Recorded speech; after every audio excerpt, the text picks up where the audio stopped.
Quero convidá-lo para abrir a sua Bíblia outra vez na segunda epístola que o apóstolo Paulo escreveu a Timóteo, capítulo 1, onde nós iremos ler aqui vamos ler do verso 8 em diante.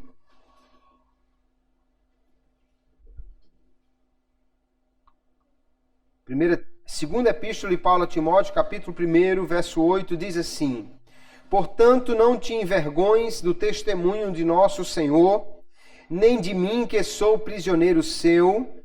Antes participa das aflições do Evangelho, segundo o poder de Deus, que nos salvou e chamou com uma santa vocação, não segundo as nossas obras, mas segundo o seu próprio propósito e graça, que nos foi dada em Cristo Jesus antes dos tempos dos séculos, e que é manifesta agora pela aparição de nosso Salvador Jesus Cristo, o qual aboliu a morte e trouxe à luz a vida e a incorrupção pelo Evangelho, para o que fui constituído pregador e apóstolo e doutor dos gentios, por cuja causa padeço também isto, mas não me envergonho, porque eu sei em quem tenho crido e estou certo de que é poderoso para guardar o meu depósito até aquele dia. Amém. Graças a Deus por sua palavra.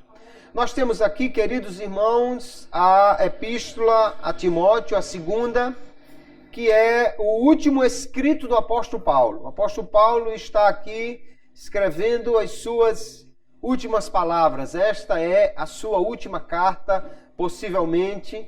Depois daqui, ele não irá escrever mais nenhuma epístola e alguns anos depois, provavelmente, ele foi morto sob ordem do imperador Nero. Nós temos aqui, então, uma palavra de orientação de Paulo a um jovem obreiro e que ficou como legado da sua última mensagem para a igreja do Senhor.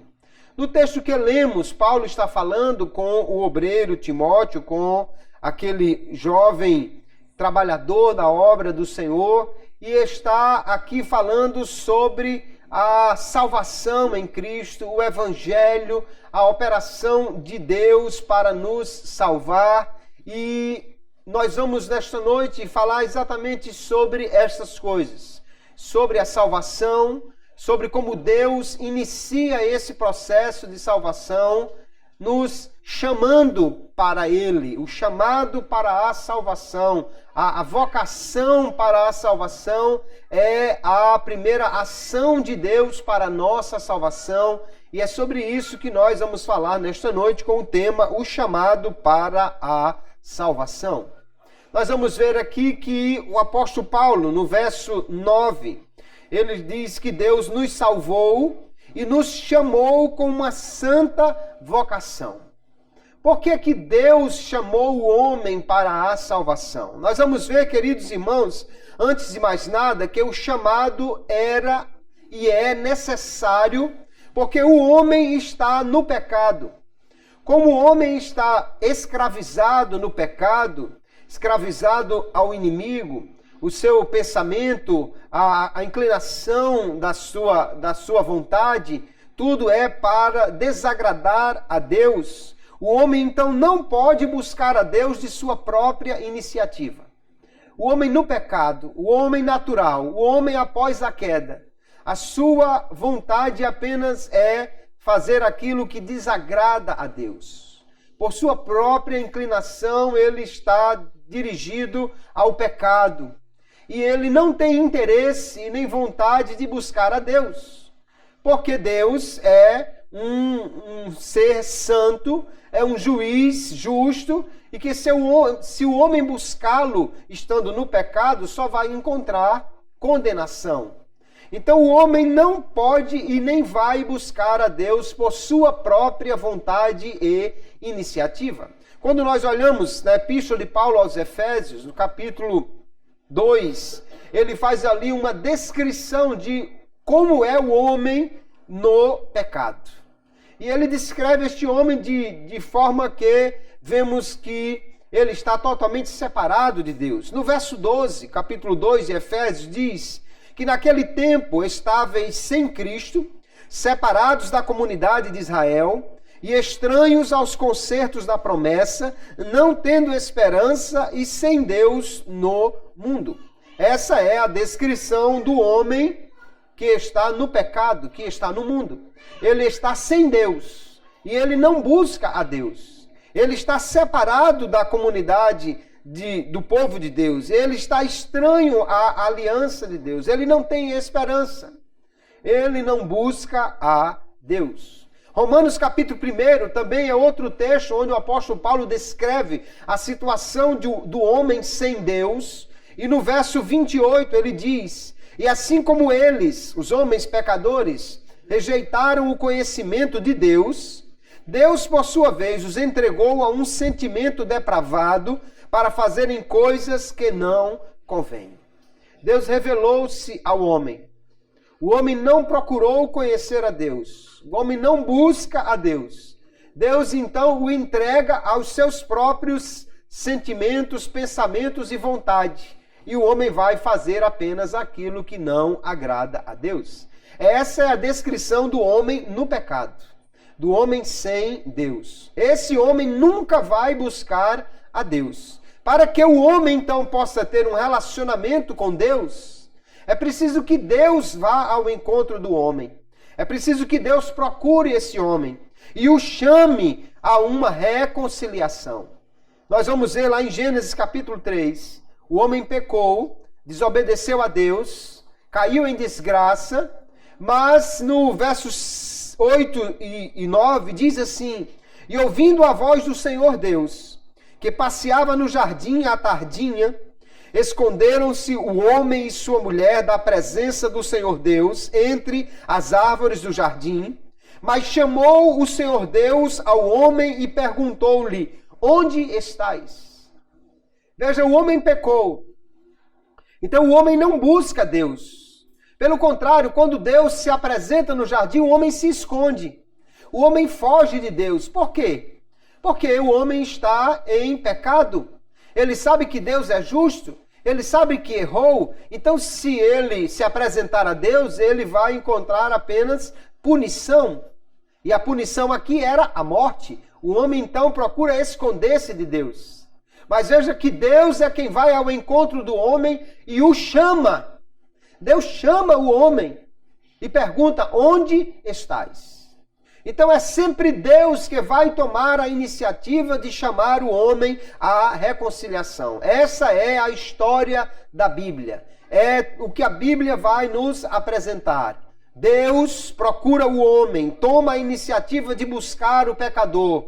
Deus vai ao encontro desse homem e faz tudo o que é necessário para ter comunhão novamente com ele. Glória a Deus por sua maravilhosa iniciativa. Paulo, escrevendo aos Romanos capítulo 5, verso 6, ele diz: pois quando ainda éramos fracos, Cristo morreu ao seu tempo pelos ímpios. Verso 8, mas Deus dá prova do seu amor para conosco, em que quando éramos ainda pecadores, Cristo morreu por nós. Verso 10, porque se nós, quando éramos inimigos, fomos reconciliados com Deus pela morte de seu Filho, muito mais estando já reconciliados, seremos salvos pela sua vida. Glória a Jesus. Olha a situação, nós éramos fracos, nós éramos pecadores, nós éramos inimigos, mas Deus procurou o homem e fez o que era necessário para que fosse reconciliado o homem com Deus através da morte de Jesus. Então o que nós vamos encontrar é exatamente que é necessário que Deus busque o homem e o chame, porque o homem, por sua própria vontade, não procura a Deus, não busca a Deus. Quando alguém busca a Deus, se alguém vai a uma igreja, se alguém sente vontade de ler a Bíblia, se alguém tem vontade de ver uma palavra, uma pregação no YouTube ou numa praça que alguém esteja pregando, onde quer que seja, qualquer pessoa que vá buscar a Deus ou querer aprender alguma coisa dele, é porque ele já foi tocado pelo Espírito Santo de Deus. Porque de sua própria iniciativa o homem não vai buscar a Deus. Então há uma necessidade do chamado. E graças a Deus que Deus toma a iniciativa e chama o homem à reconciliação. Esse chamado divino, eu tenho aqui uma descrição um tanto longa do teólogo Jacó Arminio, teólogo holandês, que diz assim: o que é o chamado divino? É o ato misericordioso de Deus, pelo qual, pela palavra e pelo seu Espírito, ele convoca os homens pecadores, sujeitos à condenação e colocados sob a dominação do pecado, para que deixem a condição da vida natural e as profanações e corrupções deste mundo, a fim de que obtenham uma vida sobrenatural em Cristo, pelo arrependimento e fé, para que possam estar unidos a Ele como sua cabeça, designada e ordenada por Deus, e possam desfrutar da participação de seus benefícios para a glória de Deus e a sua própria salvação. Isto é o chamado de Deus.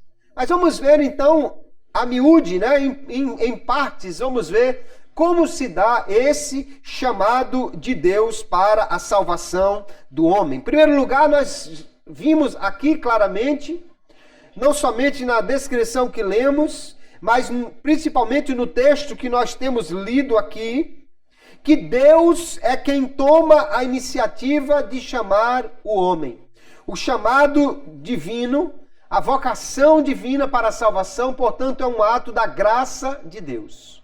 Nós vamos encontrar o verso 9, o apóstolo Paulo dizendo que Deus nos salvou e nos chamou com uma santa vocação, não segundo as nossas obras, mas segundo o seu propósito e graça. É pela graça de Deus que Ele vai nos chamar, convidar os pecadores a aceitarem pela fé a salvação que foi providenciada por Cristo. É muito interessante nós entendermos, queridos irmãos, que nós, de nós mesmos, não temos nada que agrade a Deus ou que atraia a Deus. A bondade que o homem pode ter sem Cristo, para Deus, o profeta Isaías diz que são como trapos de imundícia, a justiça humana. Nada disso pode agradar a Deus. E Deus, em seu amor tão grande, em sua graça, Ele nos procura, aleluia, Ele vai ao encontro.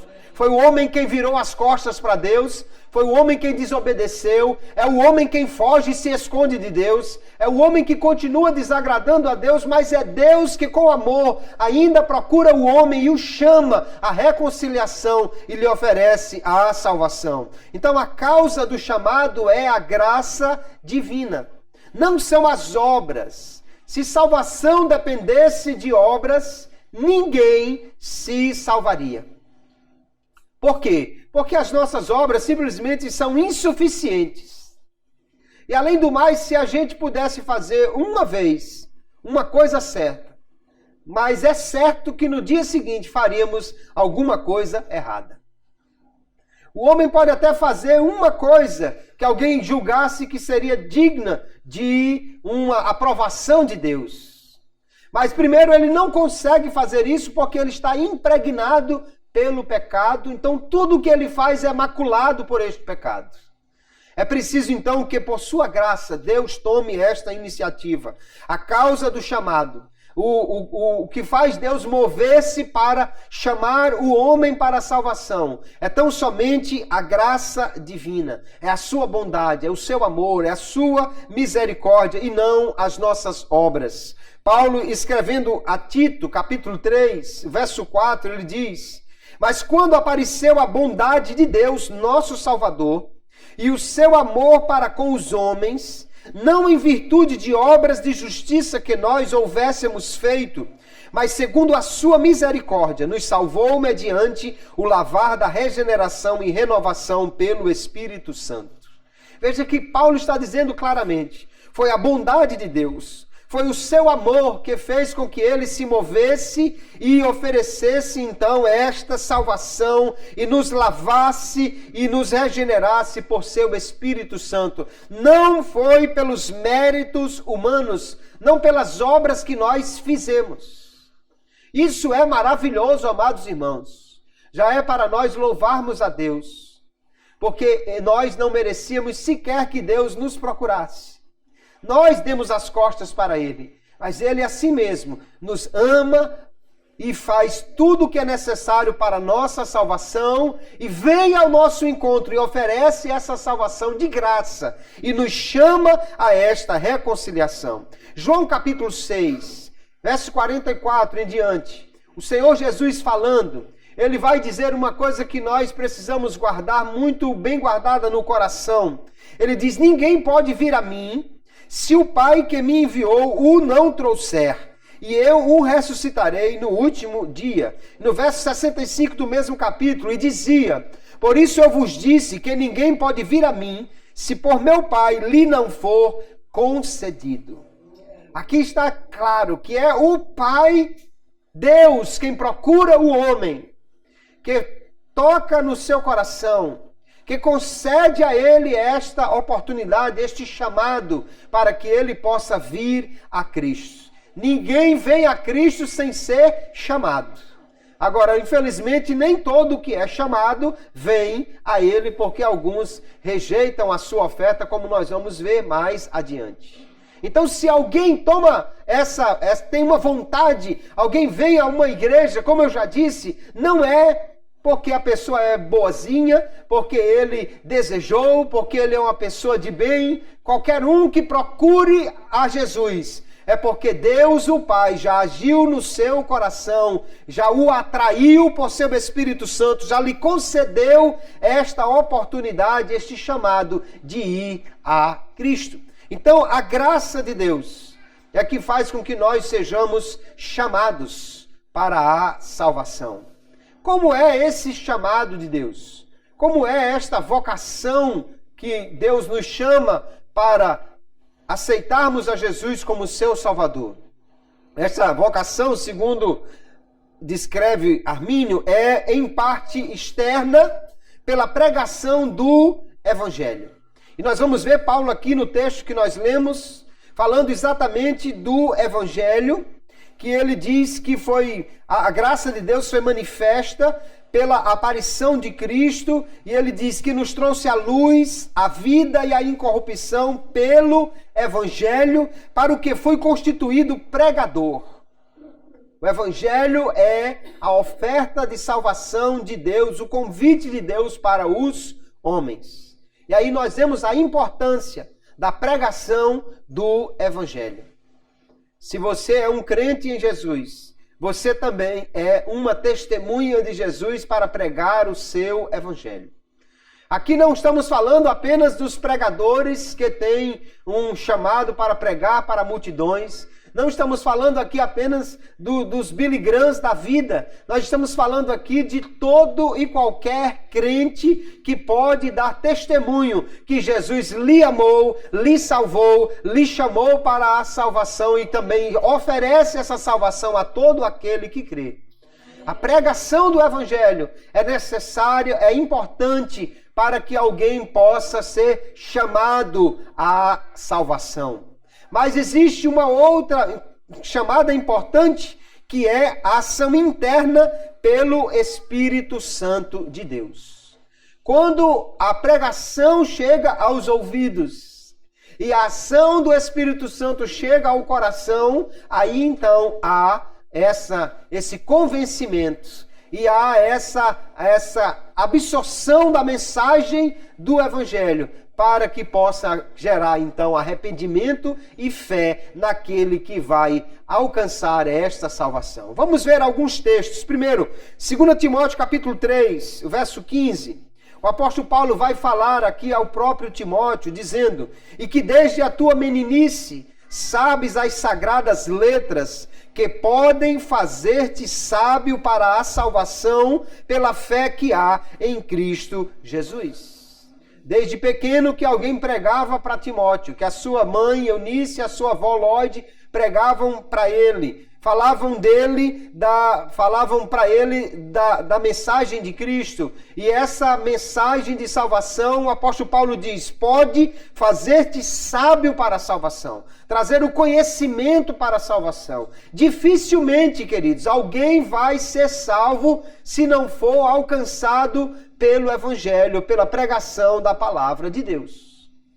Agora, nós vamos encontrar, não somente na Bíblia, mas na história da igreja, pessoas que estavam completamente perdidas, que foram alcançados por esta mensagem. Pessoas que estavam em lugares que esperavam nunca nem ouvir a mensagem do Evangelho, mas ali ouviram a mensagem do Evangelho e foram salvos. Nós vamos ver o eunuco etíope voltando para casa numa estrada deserta, encontra um homem que no carro vai acompanhando e vai perguntando a ele, você está entendendo o que lê? Ele estava lendo o profeta Isaías.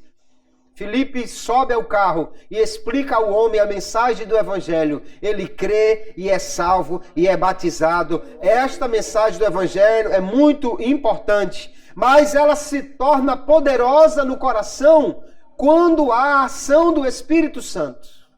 Quando alguém prega e alguém se converte, não coloque os méritos no pregador. Não foi a retórica do pregador, não foi a clareza da sua pregação, não foram os argumentos inteligentes que ele apresentou, mas foi a ação do Espírito Santo que tomou aquela palavra e aplicou no coração do ouvinte. Atos capítulo 16, o verso 14, Paulo estava pregando. Ele foi juntamente com seu companheiro às margens do rio, lá na cidade de Filipe, onde eles estavam ali pregando pela primeira vez a palavra de Deus na Europa. E ali junto do rio havia algumas mulheres. Geralmente era um lugar que as pessoas piedosas iam para fazer as suas orações. E o texto, capítulo 16, o verso 14, diz, e uma certa mulher, chamada Lídia, vendedora de púrpura da cidade de Tiatira, e que servia a Deus, nos ouvia, e o Senhor lhe abriu o coração para que estivesse atenta ao que Paulo dizia.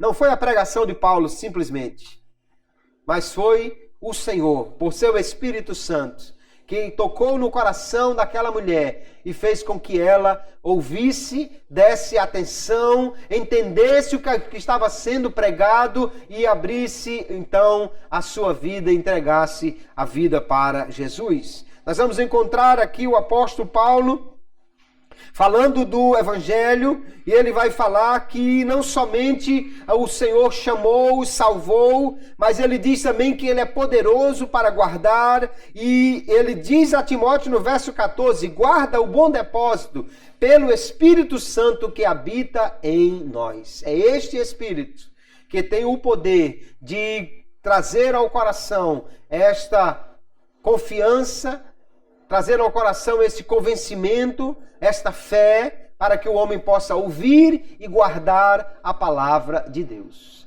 Então, quando vem o chamado externo pela pregação e o chamado interno pela ação do Espírito Santo, aí então há o convencimento e há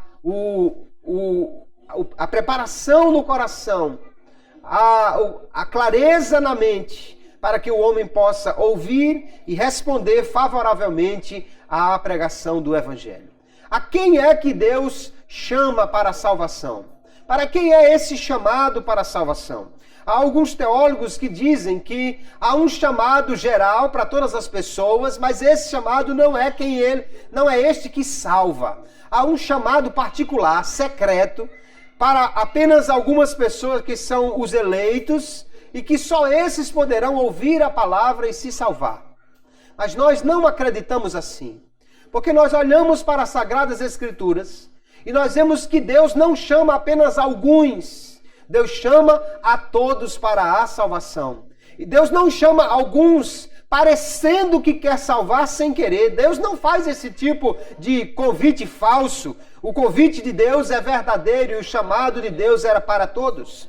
Mateus capítulo 11, Jesus faz um chamado, vinde a mim todos vós que estáis cansados e oprimidos, ou sobrecarregados. Ele não disse vós dentre os eleitos, vocês que foram escolhidos, mas ele chama qualquer que esteja cansado e oprimido. Apocalipse capítulo 22, o chamado ali, o Espírito e a noiva dizem, vem a quem tem sede. Qualquer que tenha sede, pode vir que há água. Jesus também fez esse chamado, dizendo, quem tem sede, vem a mim e beba.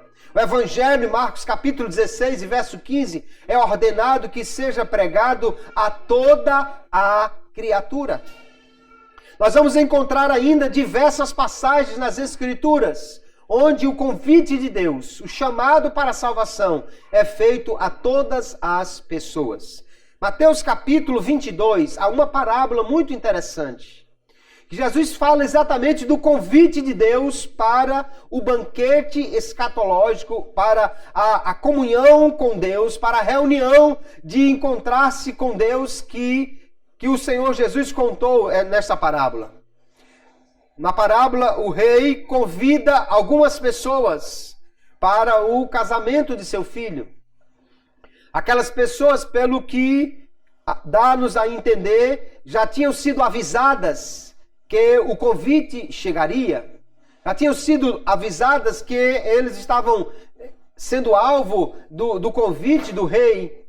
Mas quando chega o dia do banquete e o convite final é enviado, aquelas pessoas dão desculpas esfarrapadas e não aceitam, elas rejeitam o convite que é feito. O convite era real, era sincero, mas elas rejeitam. E aí então, diante da sua rejeição, o rei diz assim, verso 9, e depois as saídas dos caminhos, e convidai para as bodas a todos os que encontrardes. O rei não manda chamar só um ou outro, aquele que tiver essa ou essa característica, aquele que for deste ou daquele grupo, mas simplesmente ele diz, chame todos os que vocês encontrem. E os servos, diz o verso 10, saindo pelos caminhos, ajuntaram todos quantos encontraram, tanto maus como bons, e a festa nupcial foi cheia de convidados. Porém, o texto vai dizer, teve um sujeito que aceitou o convite, mas não aceitou as condições do convite. Ele quis ir com a sua própria roupa. O rei forneceu roupa porque ele chamou os pobres. Eles não tinham roupa para ir para uma festa real. O rei então abriu o seu guarda-roupa e distribuiu a sua roupa com eles. Mas teve um que disse, não, minha roupa tá boa. É novinha, tá um remendozinho aqui, acolá, mas é novinha, dá para eu ir. E aí o rei mandou jogar fora aquele homem. Porque ninguém pode aceitar o convite de Deus sem cumprir as condições para este convite. E então o texto se encerra com uma palavra de Jesus que diz, porque muitos são chamados, mas poucos escolhidos. A palavra escolhido aqui é a mesma palavra para eleito. Jesus está dizendo então, o chamado é para todos, mas nem todos são eleitos. Por quê? Quais são os eleitos? Aqueles que participam de um decreto secreto de Deus? Não. Os eleitos são aqueles que aceitaram o convite e a condição que estabelecida pelo rei para que eles entrassem no banquete. Todos foram chamados, inclusive os primeiros que rejeitaram o convite. Mas só foram eleitos aqueles que aceitaram a condição do rei e aceitaram o seu convite para entrar no seu banquete. O que nós vamos ver então, queridos irmãos, é que a salvação é oferecida a todos, mas nem todos serão salvos. Nós vamos ver por que não. Ainda João capítulo 12, o verso 32, Jesus diz, e eu, quando for levantado da terra, o texto seguinte vai dizer que ele dizia isso por causa do tipo de morte que teria, que seria exposto numa cruz. Ele diz, quando for levantado da terra, todos atrairei a mim. Alguém diz que o atrair aqui é uma força irresistível que arrasta o homem. Se fosse assim, então todo o mundo seria salvo. Ou então Jesus não estava falando sério quando disse que atrairia todos. Então o atrair aqui não é arrastar. O atrair aqui é convencer, é chamar, é convidar. Todo homem, então, tem esta oportunidade dada pela graça de Deus. Mas nem todos aceitarão o convite, por isso nem todos encontrarão a salvação. Todos os homens, então, são chamados à salvação, independente da resposta. Aqueles que vão responder sim, são chamados. Aqueles que vão responder não, também são chamados. E por isso eles são condenados, porque eles rejeitam a oferta de salvação. A vocação interna, a ação do Espírito Santo, diz Armínio, é concedida até mesmo àqueles que não obedecem ao chamado. Deus não chama só aqueles que vão aceitar, Deus chama a todos, mas nem todos aceitam o seu chamado. Ainda ele vai dizer, Deus não destina esses meios, a graça, o evangelho, a pregação, somente, ele diz, Deus não destina esses meios a ninguém por causa dos seus próprios méritos, mas apenas pela mera graça. Qualquer que foi salvo, irmãos, não é porque ele era bonzinho, nem porque ele procurou. É porque a graça de Deus foi manifesta, trazendo salvação a todos os homens. Mas ele também diz, ele não os nega a ninguém, a não ser com razão devido a transgressões anteriores. Deus não deixará de convidar ninguém, a não ser aquele que ofendeu ao seu Espírito Santo, blasfemou ou pisou aos pés o sangue de Jesus, como o escritor aos Hebreus vai dizer, ou seja, aquele que em apostasia rejeitou completamente a obra de salvação, a esse é que a graça não será mais oferecida. Caso contrário, todo homem tem o chamado de Deus para a salvação. Como é que Deus chama os homens? Deus chama os homens não simplesmente para fazer parte do seu reino, porque há uma condição para poder fazer parte dele. Então o chamado de Deus é para que o homem se arrependa e para que ele creia em Cristo. O chamado então é a fé e ao arrependimento. Pela graça de Deus, Deus chama o homem assim. Nós vamos ver, Jesus já começou a pregar lá em Marcos capítulo 1, verso 14. Diz o texto, depois que João foi entregue à prisão, veio Jesus para a Galiléia, pregando o evangelho do reino de Deus e dizendo, o tempo está cumprido, o reino de Deus está próximo, arrependei-vos e crede no evangelho. Sem fé e sem arrependimento não pode haver salvação. Mas ninguém pode se arrepender e nem crer se não for pela graça de Deus que age no seu coração. Nós vamos ver então que a fé, em primeiro lugar, ela não é fruto apenas da decisão do homem. Se você ouviu o chamado do evangelho e você creu, se você ouviu a pregação e você teve fé em Jesus, isso não foi apenas do seu coração, porque a Bíblia diz que a fé vem pela palavra de Deus. É a palavra de Deus, quando pregada e administrada ao coração pelo Espírito Santo, que gera a fé. Romanos capítulo 10, o verso 17, Paulo diz, de sorte que a fé é pelo ouvir, e o ouvir pela palavra de Deus. Então o homem não crê sozinho, ele não creu porque ele desejou crer, ele creu porque o Senhor lhe falou ao coração e lhe trouxe ao ouvido a palavra de Deus, ou aos olhos, se alguém está lendo, né? Mas ele ouviu a palavra, ele recebeu a palavra e o Espírito Santo agiu no seu coração para que ele pudesse crer. João capítulo 20, o verso 31, o apóstolo conclui o seu evangelho dizendo que muitas coisas Jesus fez, que não dava para escrever tudo, mas aqueles sinais que foram escritos, ele diz, esses porém foram escritos para que creiais que Jesus é o Cristo, Filho de Deus, e para que crendo tenhais vida em seu nome. Então é ouvindo a palavra, é recebendo esta palavra que alguém pode crer e é pela fé que ele pode receber a vida eterna em Jesus. Glória a Deus. A fé então, queridos, é um dom divino. Não porque Deus creia pelo homem, mas porque a fé só pode surgir no coração se a graça de Deus alcançar o homem para produzir esta fé. Sem a graça, o homem não pode crer, mas com a graça, todo homem pode crer. Aquele que não crê, não pode reclamar de Deus. Aquele que não crê, não pode dizer que não teve oportunidade. Sem a graça, ninguém jamais creu, mas com a graça, todo homem pode crer. Nós vamos encontrar Armínio ainda dizendo, o ato de fé não está no poder de um homem natural, carnal, sensitivo e pecador. E ninguém consegue esse ato, exceto pela graça de Deus. Então, se você creu em Jesus, não há nenhum mérito nisso. Foi a graça de Deus que alcançou o seu coração, o meu coração.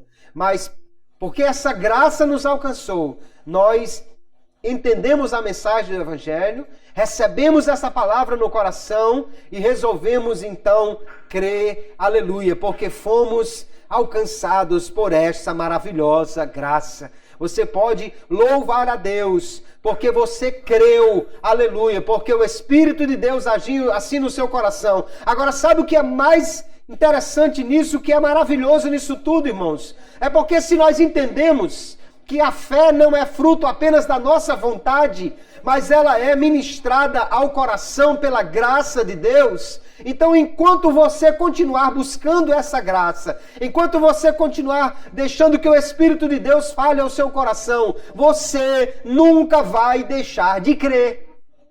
Tem gente que acha que a salvação está por um fio, que o crente uma hora ou outra pode deixar de ser crente, pode deixar de crer. Não, não está, porque é exatamente a graça de Deus e a ação do Espírito Santo, ministrando a palavra do Senhor, que faz com que haja fé no coração. Aleluia. Nós vemos que então Deus é quem chama os homens à fé, mas Ele dá a graça para que eles possam crer. Da mesma maneira, Deus é quem leva o homem ao arrependimento. O arrependimento também não é uma escolha do homem. Nós vamos encontrar Romanos capítulo 2, verso 4, o apóstolo Paulo dizendo: ou desprezas tu as riquezas da sua benignidade, da benignidade ou da bondade de Deus, e paciência, e longanimidade, ignorando que a benignidade de Deus te leva ao arrependimento? Quando o homem se arrepende, não é porque ele simplesmente resolveu mudar de vida, não é porque ele resolveu fazer uma mudança no seu pensamento, no seu caminho. O homem só se arrepende porque o Espírito de Deus convence que ele é pecador e que ele precisa mudar de vida para poder ter a salvação em Jesus. Atos capítulo 5, verso 31. O apóstolo Pedro está pregando, ele diz: Deus com a sua destra o elevou a príncipe e salvador. Ele está falando sobre Jesus, para dar a Israel o arrependimento e a remissão dos pecados. Se nós um dia nos arrependemos, é porque a graça de Deus alcançou o nosso coração. Arminio então vai dizer: a principal causa eficiente do arrependimento é Deus e Cristo, uma vez que Ele é, pelo Espírito, mediador entre Deus e o homem. Então o arrependimento não é algo simplesmente da vontade do homem, é algo capacitado pela graça de Deus. Ainda ele vai dizer: a causa desse arrependimento é Deus, pela sua palavra e pelo Espírito em Cristo, pois é um arrependimento que tende não ao desespero, mas à salvação. Quando o homem comete uma falha e depois ele simplesmente entende que foi uma coisa muito errada o que ele fez, e ele então fica triste por causa disso, o máximo que o coração humano pode alcançar sozinho é o remorso. E o remorso leva ao desespero. Quem alcançou uma condição assim foi Judas Iscariotes. Ele pecou, ele traiu, ele enganou Jesus, ele vendeu o seu Senhor. E depois, quando viu o que tinha feito, ele não buscou a Deus para encontrar graça para se arrepender. Então tudo o que ele tem é um remorso. Ele devolve o dinheiro e desesperado vai se enforcar. Porque a tristeza do mundo, a tristeza do homem que não tem Deus só leva à depressão, ao desespero, à morte. Mas quando Deus age no coração, Ele gera arrependimento, que é vontade de mudar para ter uma nova vida. Aleluia! Arrependimento é vontade de dar meia volta e seguir em direção contrária aonde estava indo. E essa direção contrária é em busca de Deus, porque o homem estava se afastando dele. Aleluia! É Deus então que leva o homem à fé e ao arrependimento.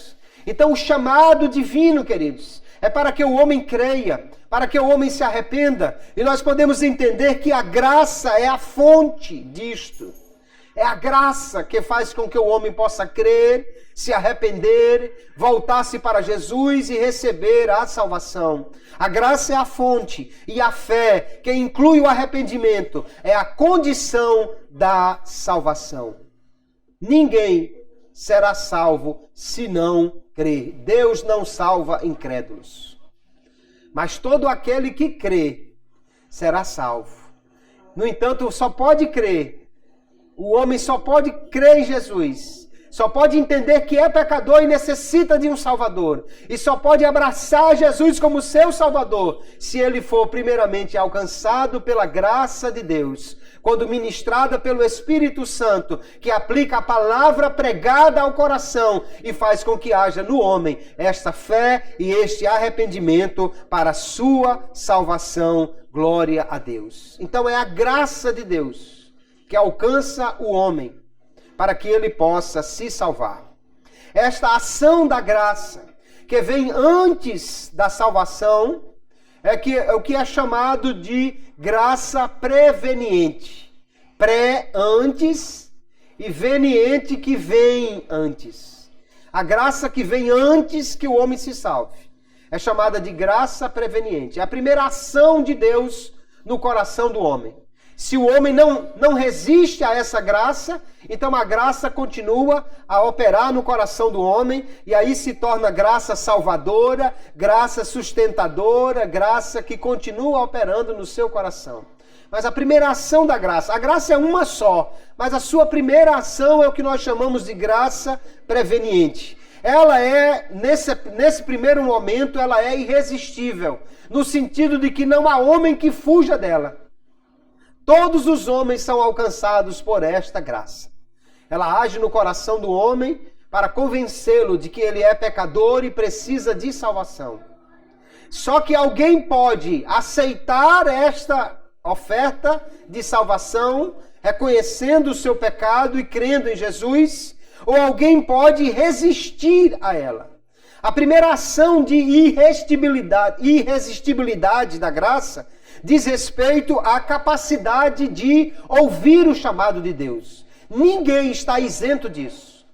Não há nenhum homem que esteja fora do chamado de Deus ou do alcance da graça. A menos que ele, depois de ouvi-lo, rejeite completamente.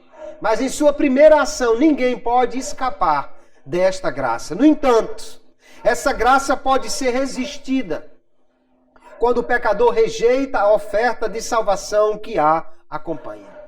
Então, qualquer pessoa pode receber a salvação pela graça, mas também qualquer pessoa, mesmo sendo alcançado pela graça, pode não fazer uso dela e rejeitar a salvação, porque esta graça, ela dá liberdade ao homem para escolher entre a vida e a morte, entre a fé ou entre a rejeição, entre a salvação ou entre a perdição, a condenação.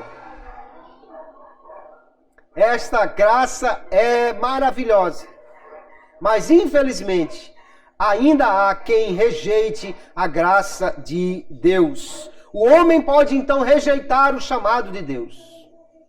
É por isso que nem todos se salvarão. Não é porque alguém não foi chamado. É porque alguém foi chamado, mas não quis atender a esse chamado. O chamado é pela graça de Deus. Mas a graça aqui, irmãos, não é uma força impessoal. A graça é a ação de uma pessoa. É a ação do Espírito Santo. Então alguém pode dizer sim ao Espírito Santo, ou alguém pode dizer não e rejeitar esta graça. Nós vamos encontrar entre aqueles que foram chamados pelo próprio Senhor Jesus, diretamente por Ele. Nós vamos encontrar gente como Mateus ou Levi, que ele passa na coletoria onde ele estava trabalhando e disse, vem, segue-me. Ele não contou história, pegou as coisas e seguiu Jesus. Mas nós vamos encontrar também o jovem rico, que Jesus disse, vá vendo o que tem e vem e segue-me. A palavra é a mesma que ele disse para Mateus, mas aquele jovem deu as costas para Jesus e foi embora porque amou mais as riquezas do que a salvação. Apesar de estar procurando pela vida eterna, ele estava mais interessado na vida momentânea, terrena. E por causa desse tipo de rejeição é que as pessoas deixarão de encontrar a salvação. A Bíblia mostra muitas ocasiões onde os homens resistem à ação do Espírito Santo e rejeitam a sua operação. Atos capítulo 7, verso 51, o apóstolo Paulo diz, homens de dura cerviz, e incircuncisos de coração e ouvido, aliás, é Estevão que está pregando, vós sempre resistis ao Espírito Santo, assim vós sois como vossos pais.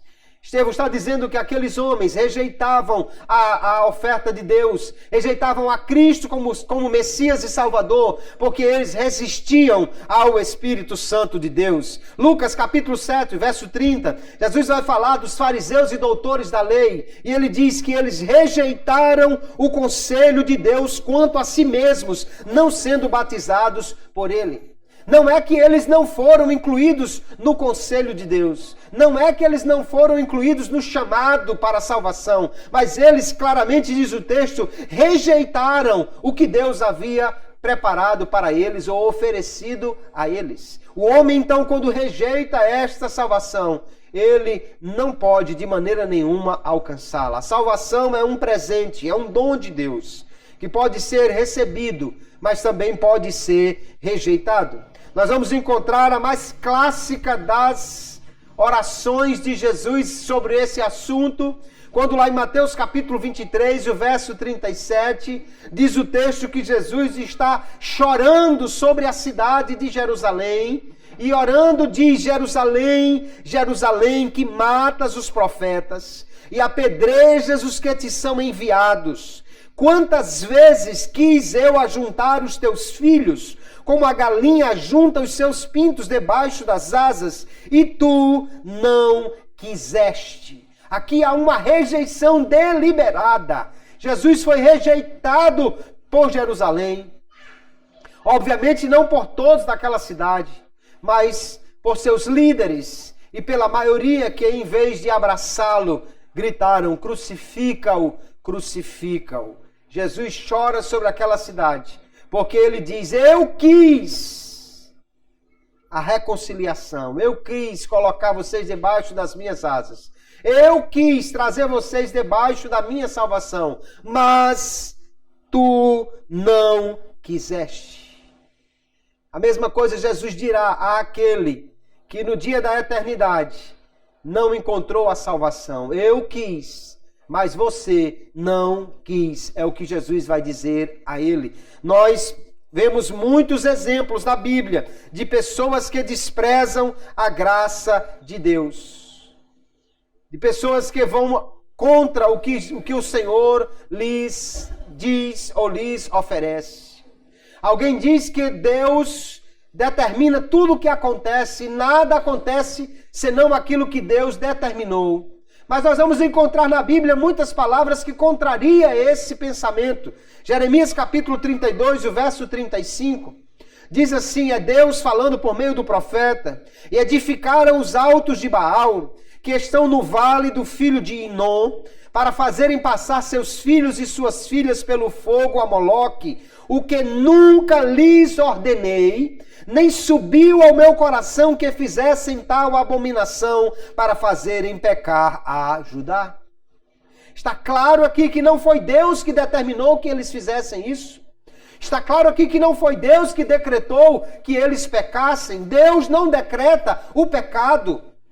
Deus permite e tolera por causa da condição humana e porque Ele é um Deus de amor, que mesmo o pecador que rejeita, que dá as costas para Ele, Ele continua chamando para a salvação, Ele continua clamando para a reconciliação, aleluia. Como é maravilhoso esse Deus, Ele não determina que o homem peque, mas ele permite enquanto chama os homens para a salvação. O homem então pode resistir à graça de Deus. Jesus pregou, e certamente quando Jesus pregava, o Espírito Santo estava agindo ali. Mas mesmo com a pregação de Jesus e a ação do Espírito Santo, ainda tiveram pessoas que não quiseram crer na sua palavra. Nós vamos encontrar João capítulo 5. Eu, porém, Jesus disse, não recebo testemunho de homem, mas digo isso para que vos salveis. Jesus está pregando, dizendo, vocês podem se salvar. Essa era a sua pregação. Mas no verso 40 diz, e não quereis vir a mim para terdes vida.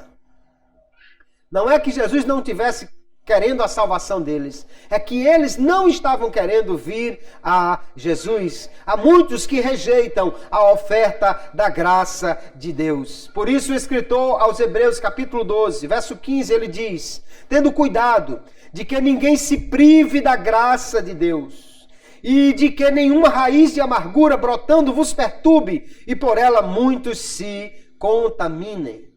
Veja que ele vai dizer, cuidado, para ninguém se privar da graça de Deus, para ninguém rejeitar esta graça. Do contrário, ninguém será salvo. O pecador está cego para o Evangelho. Ele sozinho não pode buscar a Deus, mas Jesus veio ao mundo para trazer luz, para iluminar o entendimento. 2 Coríntios capítulo 4, verso 4, o apóstolo Paulo diz, nos quais os pecadores, o Deus deste século cegou os entendimentos dos incrédulos, para que eles não resplandeça a luz do Evangelho da glória de Cristo, que é a imagem de Deus. O homem está cego para o Evangelho. Mas João capítulo 1, o apóstolo diz, ali estava a luz verdadeira, Jesus, que alumia a todo o homem que vem ao mundo. Todos os homens vão ser iluminados pela graça de Deus, que é manifesta, Paulo diz aqui no verso 10, pela aparição de nosso Senhor e Salvador Jesus Cristo, que trouxe a luz, a vida e a incorrupção pelo Evangelho. Agora no verso 36 do capítulo 12, o Senhor diz, enquanto tendes luz, crede na luz, para que sejais filhos da luz. Essas coisas disse Jesus e retirando-se escondeu-se deles. Ele é a luz que ilumina a todo mundo. Mas para se tornar filho da luz é preciso crer na mensagem que ele veio trazer.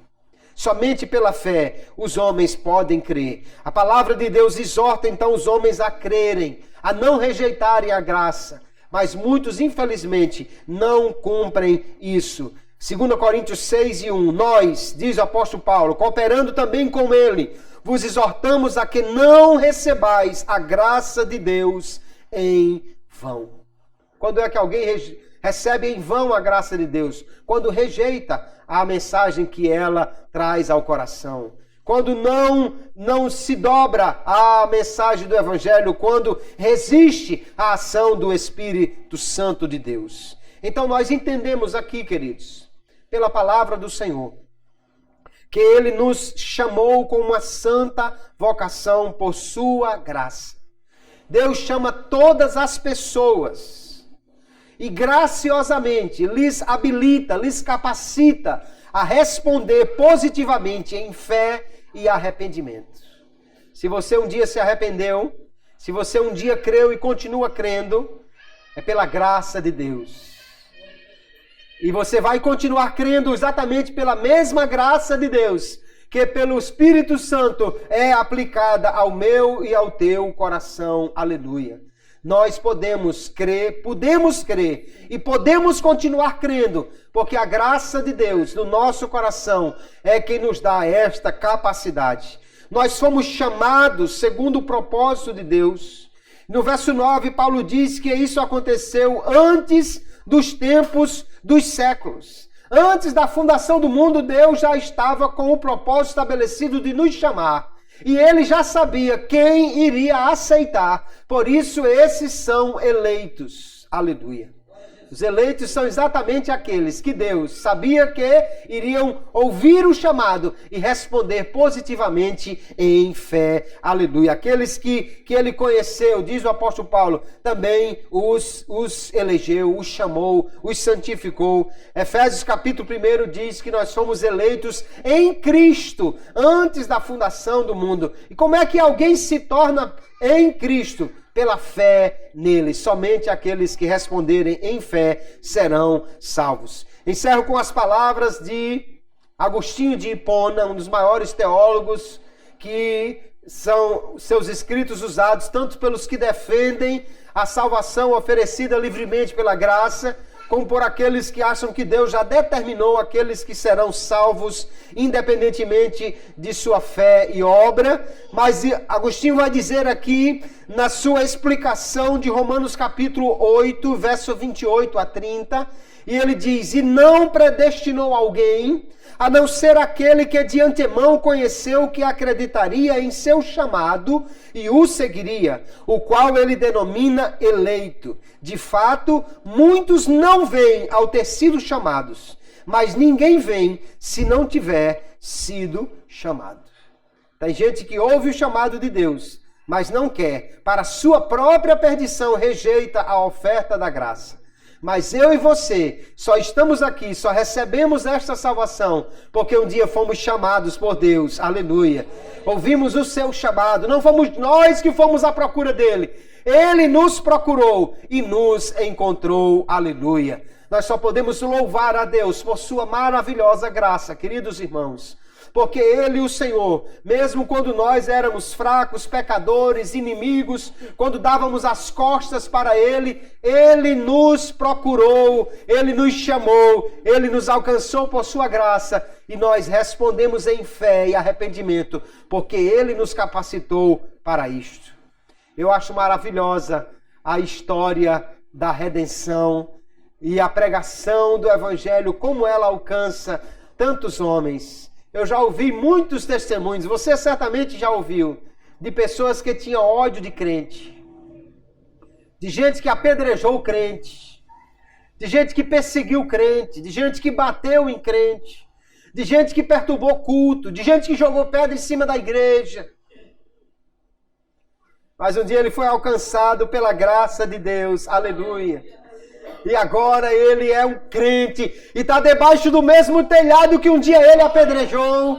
E agora está defendendo o Deus que um dia ele condenou. E agora faz parte do povo, aleluia, que recebe as pedradas daqueles que rejeitam a salvação. E por que é que houve essa mudança? Foi pela graça de Deus que alcançou o seu coração e lhe fez uma nova criatura. Que Deus em Cristo nos abençoe.